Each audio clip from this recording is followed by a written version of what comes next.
শিশিরবিন্দু জানান দিচ্ছে শীতের আগমনী বার্তা। গেল 2 দিন ধরে মেহেরপুরে প্রকৃতির চিত্র পাল্টে যাচ্ছে শীতের আগমনে। ভোর থেকেই যারা ঘর থেকে বের হচ্ছেন তাদের শরীরে দেখা যায় শীতের পোশাক। কমতে শুরু করেছে দিন ও রাতের তাপমাত্রার পার্থক্য। দিনে সামান্য গরম আবহাওয়া থাকলেও সন্ধ্যার পর অনুভূত হচ্ছে শীত।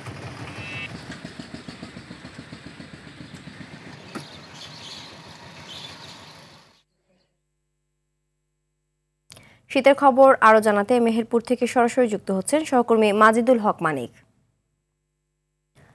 মাজিদুল, শীতের প্রকোপ কি খুব বেশি পড়েছে কিনা, আর এখনো পর্যন্ত শীতের কারণে কোনো রোগ বালাই দেখা গিয়েছে কিনা জানাবেন?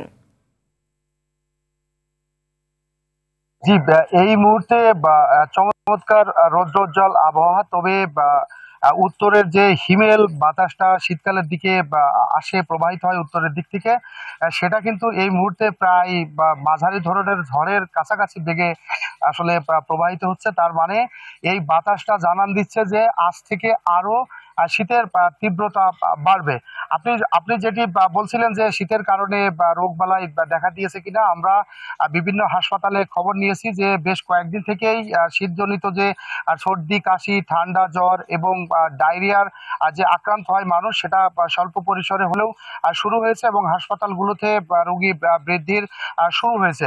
আমরা আজকে সকালে দেখেছি যে মানুষ ঘর থেকে যারা বের হচ্ছেন তাদের প্রায় সকলেরই শীতের পোশাক তাদের গায়ে ছিল, এবং আমরা গত রাতের আগের রাতে যে লেপ তোষক বা কাঁথা বা মুড়ি দিয়ে বা কাঁথা গায়ে দিয়ে যে মানুষ শীত নিবারণ করে, সেটি কিন্তু শীতের সময় এখন শুরু হয়ে গেছে। এবং আজকে ভোরের দিকে আমরা দেখেছি যে কিছুটা হলেও কুয়াশা ছিল, যদিও বেলা বাড়ার সাথে সাথে কুয়াশা এখন আর নাই, এখন রৌদ্রোজ্জ্বল আবহাওয়া। তবে শীতের যে অনুভূতিটা, যে এখন কি এই মুহূর্তে কিন্তু যদিও রোদ, তারপরেও কিন্তু শীত অনুভূত হচ্ছে।